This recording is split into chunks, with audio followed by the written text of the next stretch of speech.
Hi అండి, welcome back to my channel. ఆదిత్యకి ఆనందికి పూజారి తాత చెప్తాడు కదా, మీకు పెళ్ళయింది, సత్యనారాయణ వ్రతం కూడా చేసుకోండి, ఇంకా మీకు ఉన్నటువంటి కష్టాలు బాధలు అన్నీ తీరిపోతాయి. ఎవరైనా సరే కొత్త దంపతులు పెళ్లి చేసుకున్న తర్వాత సత్యనారాయణ వ్రతం చేసుకుంటే చాలా మంచిది.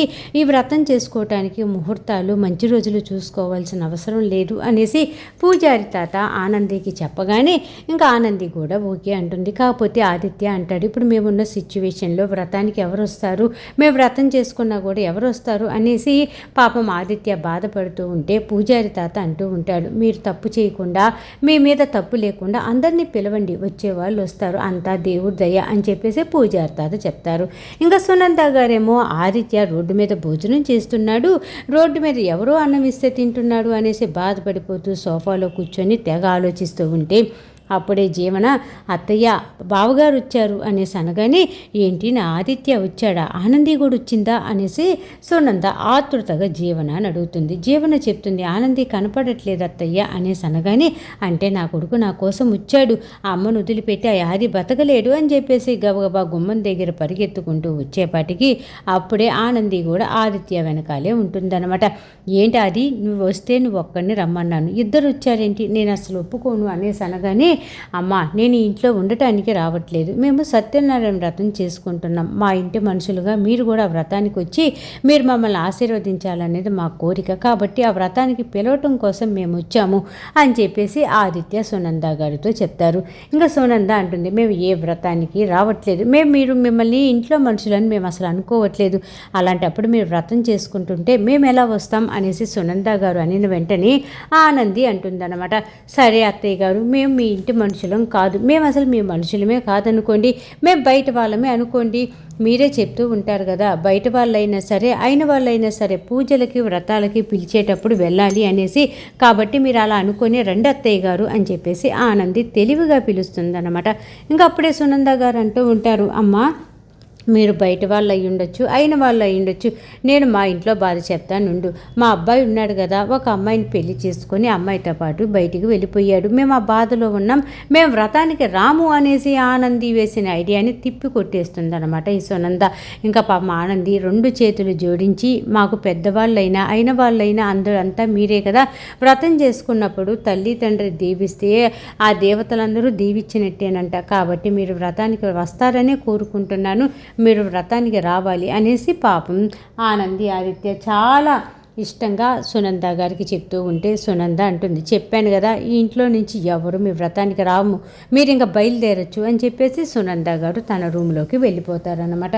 ఇంకా అప్పుడు వెంటనే జీవన వెళ్ళిపోతుంది. శశికాంత్ గారు చైతన్య గారు మటుకు అలాగే నిలబడి ఉంటే అప్పుడే ఆనంది ఆదిత్య ఇద్దరు అంటారు, మామయ్య గారు చైతన్య మీ ఇద్దరు కూడా వ్రతానికి రావాలి, అత్తయ్య గారిని కూడా తీసుకొని రావాలి అని చెప్పేసి ఆనంది అంటూ ఉంటే శశికాంత్ గారు అంటారు, మీ అత్తయ్య సంగతి నీకు తెలిసిందే కదమ్మా, ఆవిడ వ్రతానికి వస్తుందో రాదో మాకు తెలియదు, కానీ మేము మటుకు వ్రతానికి కంపల్సరీగా వస్తాం అని చెప్పేసి శశికాంత్ గారు భరోసా ఇస్తారు ఆనందికి.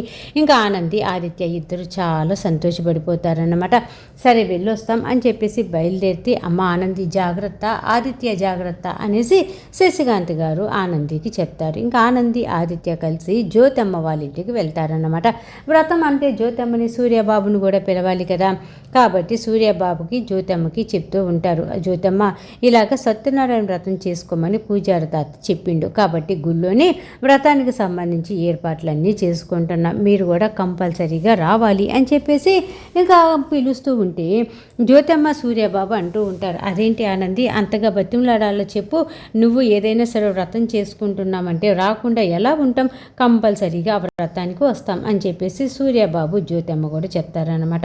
ఇంకా అప్పుడు వెంటనే ఇందుమతి అంటూ ఉంటుంది, ఏంటి ఆనంది ఎలా వస్తారనుకుంటున్నాం, మేమైతే కంపల్సరీగా రామ్, అంత గొడవ జరిగి ఆదిత్యాన్ని మీ అత్తయ్య గారి ఇంట్లో నుంచి పంపించేస్తే నిన్ను ఆదిత్యాన్ని ఇంకా ఆవిడే వద్దనుకున్నప్పుడు మేము ఏ మొహం పెట్టుకొని వస్తాము పూజకి, వాళ్ళు రావట్లేదన్నప్పుడు మేము వచ్చామనుకో మళ్ళీ మా అమ్మాయి జీవన ఆ ఇంట్లోనే ఉంటుంది కదా, తనని చాలా కష్టాలు పెట్టి మళ్ళీ తనను కూడా ఇక్కడ పంపించేస్తారు, మాకు ఇదంతా అవసరమా, కాబట్టి ఏ వ్రతానికి మేము రాము, ఏం మొహం పెట్టుకొని పిలుస్తున్నారు మీరు అని చెప్పేసి గట్టిగా ఇందుమతి అంటూ ఉంటే అప్పుడే సూర్యబాబు జ్యోతమ్మ ఇద్దరు అంటూ ఉంటారనమాట. అప్పుడే సూర్య, పిన్ని ఏంటి ఆ మాటలు, వాళ్ళు మనల్ని పిలవటానికి వచ్చారు అంతేగాని వాళ్ళని అలాగ అనవసరంగా మాట్లాడటం అవసరమా, అసలు ఎప్పుడు ఏం మాట్లాడాలో నీకు తెలియదు అనేసి అనగానే, నేనేం మాట్లాడాను సూర్య, ఇప్పుడు సునంద గారు శశికాంత్ గారు మాకు కొడుకు కోడలు వద్దని ఇంట్లో నుంచి గెంటేస్తే వాళ్ళేదో వ్రతం చేసుకుంటూ మనల్ని పిలిస్తే మనం ఎలా వెళ్తాం, కాబట్టి కంపల్సరీగా వెళ్ళాం. మనం కానీ వెళ్ళామంటే అక్కడ మన బిడ్డ జీవన ఉంది, తనకి కష్టాలు స్టార్ట్ అవుతాయి అని చెప్పేసి ఇంకా ఇందుమతి అంటూ ఉంటుంది. అప్పుడే జ్యోతమ్మ అంటూ ఉంటుంది, ఆనంది కూడా నా సొంత కూతురు లాంటిదే. నా కూతురు నా అల్లుడు వ్రతం చేసుకుంటూ ఉంటే వాళ్ళకి పీటల మీద బట్టలు పెట్టే అంత అవకాశం నాకు లేదా, ఆ హక్కు నాకు ఉంది కదా, కాబట్టి ఆనంది ఆదిత్య నేను వస్తాం, మేము కంపల్సరీగా మేము పీటల మీద మీరు కూర్చోండి, మేము బట్టలు తీసుకొని వస్తామనేసి అనగానే ఇంకా సింహాద్రి బాధపడిపోతూ ఉంటాడు. పద్మమ్మ కానీ ఉండుంటే నేను పద్మమ్మ చేతుల మీదుగా నా బిడ్డకి నల్లుడికి బట్టలు పెట్టేవాళ్ళం. ఇప్పుడు పద్మమ్మ పరిస్థితి బాగోలేదు కాబట్టి తను రాలేదు కదా వ్రతానికి, ఇప్పుడు ఏం చెయ్యాలి అనేసి అనగాని ఇంకా జ్యోతమ్మను సూర్యబాబు అంటూ ఉంటారు, చూడు సింహాద్రి, నువ్వు బాధపడాల్సిన పని ఏం లేదు, మేము చెప్పిన విధంగానే ఆనంది మా సొంత బిడ్డలతో సమానం, కాబట్టి తను వ్రతం చేసుకుంటే బట్టలు మేము పెడతాం, నువ్వు అంతగా బాధపడాల్సిన అవసరమే లేదు అని చెప్పేసి సూర్యబాబు జ్యోతమ్మ భరోసా బాగా ఇస్తారన్నమాట. ఆ మాటలకి ఆనంది చాలా బాధపడిపోతుంది. సూర్యబాబు జ్యోతమ్మ మీకు థ్యాంక్ యూ సో మచ్ అని చెప్పేసి చాలా అంటూ ఉంటే అప్పుడే జ్యోతమ్మ చెప్తూ ఉంటుంది, అదేంటి ఆనంది అలా అంటావు, నువ్వు నా కూతురువి కాదా చెప్పు, నా కూతురు అయితే నువ్వు ఎందుకు ఇలా థ్యాంక్ యూలు చెప్తున్నావు, అవసరమే లేదు, నువ్వు హ్యాపీగా వెళ్ళి వ్రతానికి సంబంధించిన ఏర్పాట్లన్నీ చేసుకో, మేము కంపల్సరీగా వస్తాం, అయినా కూడా వాళ్ళని పిలిచారు కదా, మీ అత్తయ్య వాళ్ళు వస్తారనే నమ్మకంతోనే మీరు పని చేసుకోండి అనేసి అనగానే, సరే జ్యోతమ్మ సూర్యబాబు ఉంటాము, రేపు పలానా టైంకి స్టార్ట్ అవుతుంది రండి అని చెప్పేసి బయలుదేరి అక్కడి నుంచి వెళ్ళిపోతారనమాట. ఇంకా అందరూ అలా సంతోషంగా ఉంటే అప్పుడే ఇందుమతి జీవన ఇద్దరు మాట్లాడుకుంటూ ఉంటారు. ఆ ఆదిత్య ఆనంది ఇక్కడికి వచ్చారు, మీ అమ్మని మీ నాన్నని వ్రతానికి పిలిచారు, వాళ్ళు వ్రతానికి కూడా వస్తామని చెప్పారు అని చెప్పేసి ఇంకా జీవనకి ఇందుమతి అన్నీ నూరుతూ ఉంటుందన్నమాట. అయితే పెద్దమ్మ మేము కూడా రావాలంటావా, మా అత్తయ్య గారేమో ఎక్కడికి వెళ్ళటానికే లేదు, అసలు అడుగు పెట్టేదే లేదు వ్రతానికి అంటున్నారు, కాబట్టి మేమైనా ఏ విధంగా వస్తాం, మేము రావటం కుదరదేమో పెద్దమ్మ అనేసి అనగాని, ఓసి తెంగరదానా రావాలి అక్కడికి, ఎందుకంటే మీ అమ్మ మీ నాని వాళ్ళని కూతురు కొడుకు అల్లుళ్ళలాగా అనుకొని పీటల మీద బట్టలు పెట్టడానికి కూడా ఏర్పాట్లు అన్నీ చేసుకుంటున్నారు. అలాంటప్పుడు మీ అమ్మ వాళ్ళు రాగా నువ్వు కానీ రాకపోయావనుకో వేరేలాగా వస్తుంది కదా అర్థం, కాబట్టి ఎలాగైనా సరే మీ అత్తయ్య గారిని ఒప్పించు, అక్కడ జరిగే సిచ్యువేషన్ అంతా కూడా మీ అత్తయ్య గారు చూడాలి కదా, మరి ఎలాగైనా ఒప్పించి మీ అత్తయ్య కూడా వ్రతానికి వచ్చేటట్టుగా చూడు అనేసి ఇందుమతి జీవనకి చెప్తుంది. జీవన అంటూ ఉంటుంది, చూద్దాం చూస్తా, నాకు ఓపిక ఉన్నంత వరకు చూస్తా, ఎందుకంటే అత్తయ్య గారిని ఎవరు మనం ఒప్పించలేం, ఆవిడ ఏదనుకుంటే అదే చేస్తుంది, కాబట్టి ఆవిడని తీసుకురావటం అయితే మ్యాక్సిమం కష్టమే, కానీ నా వంతుగా నేనైతే ట్రై చేస్తాను పెద్దమ్మ అని చెప్పేసి జీవన ఫోన్ పెట్టేస్తుంది. ఇంకా ఇందుమతి అనుకుంటూ ఉంటుంది, ఎలాగైనా వ్రతానికి వెళ్ళాలి, ఈ వ్రతం చెడగొట్టాలి అని చెప్పేసి ఇందుమతి ప్లాన్లో ఇందుమతి ఉంటే ఇంకా సింహాద్రి రెండు చేతులు జోడించి జ్యోతమ్మకి సూర్యబాబుకి ధన్యవాదాలు చెప్పుకొని ఉంటాడు.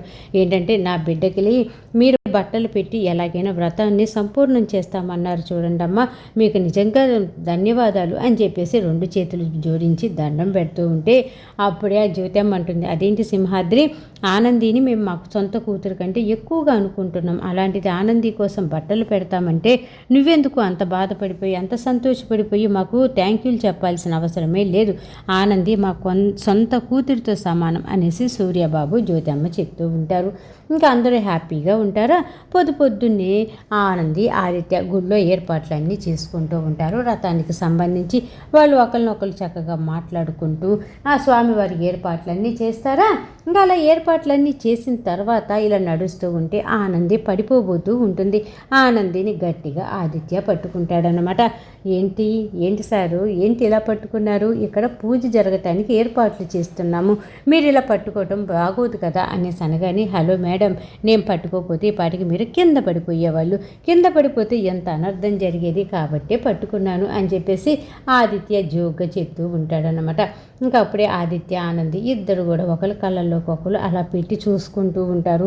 ఆనందిని అలాగే ఆదిత్య చేత్తో పట్టుకునే ఉంటాడనమాట. అప్పుడే ఆనంది అంటూ ఉంటుంది, వదిలిపెట్టండి, ఇది గుడి, మనం గుడిలో ఉన్నామని గుర్తుందా, గుడిలో ఇలాంటి పిచ్చి పిచ్చి వేషాలు వేయకూడదు, వదిలిపెట్టండి అనేసి అనగాని ఆదిత్య కూడా వదిలిపెట్టేసి ఎవరైనా చూస్తున్నారా ఏంటి అనేసి సిగ్గుపడిపోతూ వెనక్కి పక్కన అంతా చూస్తూ ఉంటాడనమాట. ఇంకా ఈలోపే ఆనందిని వదిలిపెడతాడు. ఆ పూలన్నీ ఆనంది మీద ఆదిత్య మీద కూడా పడతాయి. అప్పుడు ఆనంది అంటుంది, చూడండి ఆదిత్య గారు, మీ వల్ల పూలన్నీ నా తల మీద పడ్డాయి అనేసి అనగానే ఇదిగో పూలు నా మీద కూడా పడ్డాయి అని చెప్పేసి ఆదిత్య చెప్తూ ఉంటాడు. ఇద్దరు అలా మాట్లాడుకుంటూ ఉండేలోపు అక్కడికి పంతుల తాత, అదేనండి పూజారి తాత రానే వచ్చేస్తాడనమాట. వచ్చి అమ్మ కుట్టి, పూజకు సంబంధించి అన్ని ఏర్పాట్లు అయిపోయినట్టే కదా, ఇంకా మన పూజ స్టార్ట్ చేసుకోవచ్చా అనేసేలోపు ఆదిత్య అంటూ ఉంటాడు, ఇంకా ఎవరు రాలేదు కదా, ఏంటి ఇంకా ఎవరు రాలేదు అనేసుకునే లోపే పూజారి తాత కూడా అదే అంటాడు, నేను అదే చూస్తున్నాను ఆదిత్య బాబు, ఏంటి ఎవరు రావట్లేదు అనేసి పాపం అటు ఇటు చూస్తూ మరి అందరినీ పిలిచే వచ్చారు కదా అని చెప్పేసి ఆనందిని పూజారి తాత అడుగుతాడనమాట. అందరినీ పిలిచాం పూజారి తాత, అంతల్ని కంపల్సరీగా రమ్మన్నాం, వస్తామని కూడా అన్నారు, ఇంకా రాలేదని నేను కూడా వెయిట్ చేస్తున్నాను అని చెప్పేసి ఆనంది అంటూ ఉంటుంది. ఈలోపే ఆదిత్య అంటాడు, అదిగో వచ్చేస్తున్నారు అనేసి చూపిస్తాడా. సూర్యబాబు జ్యోతమ్మ చక్కగా నవ్వుకుంటూ ఆ బ్యాచ్ అందరూ వస్తూ ఉంటారన్నమాట. ఇంకా అప్పుడే ఆదిత్య అంటూ ఉంటాడు, అమ్మ నాన్న వచ్చేటట్టుగా లేరు, అందుకని లేదంటే ఈ పాటికి వచ్చేసేవాళ్ళు కదా అనేసి ఆదిత్య అనేలోపే ఇంకా శశికాంత్ గారు, చైతన్య, జీవన ముగ్గురు వస్తూ ఉంటారు. అప్పుడే ఆనంది అంటూ ఉంటుంది, అదిగోండి ఆదిత్య గారు, మామయ్య గారు వాళ్ళు వస్తున్నారు అనగానే ఆదిత్య సంతోషంగా వాళ్ళ వైపు చూస్తూ ఉంటాడు, అమ్మ కూడా వస్తుందా అనేసి.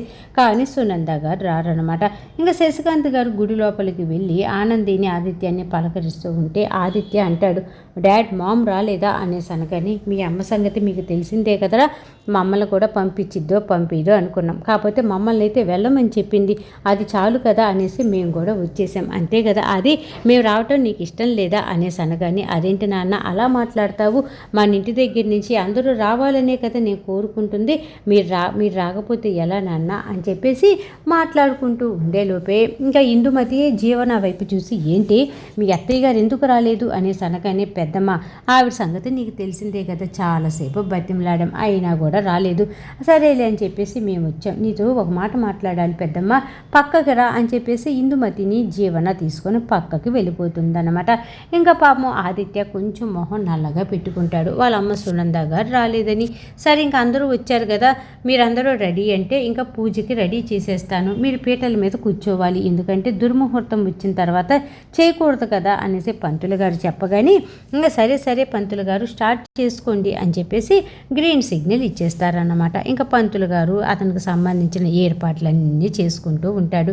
ఇంకా ఇలాగే ఉండగానే ఆ గుడికి సంబంధించినటువంటి పెద్ద ఒక అతను అప్పుడే గుడి లోపలికి వస్తూ ఉంటాడు. అక్కడే మాట్లాడుకుంటున్నటువంటి జీవన ఇందుమతిని చూసి జీవన దగ్గరికి వెళ్తాడు. వెళ్ళి, మీరు జడ్జి హరిప్రసాద్ గారి మనవరాలే కదా అనేసి అనగానే, అవును అనేసి తలూపుతూ ఉంటుందన్నమాట. అమ్మ మీ గురించే మేము చూసుకుంటూ ఉన్నాం, ఎందుకంటే మాకు తెలిసిన అమ్మాయి ఒక అమ్మాయి ఉంది, ఆ అమ్మాయికి జాబ్ లేదు, మీ కంపెనీలో ఏదైనా జాబ్ ఇవ్వగలరా అనేసి అనగానే, కన్ఫామ్గా పంపించండి, ఆవిడ అదంతా చూసి మేము ఎంతవరకు చదువుకున్నారు ఏంటి అనేసి చూసుకొని తనకి ఇవ్వాలి అనుకుంటే జాబ్ ఇచ్చేస్తాం అని చెప్పేసి జీవన చెప్తుంది.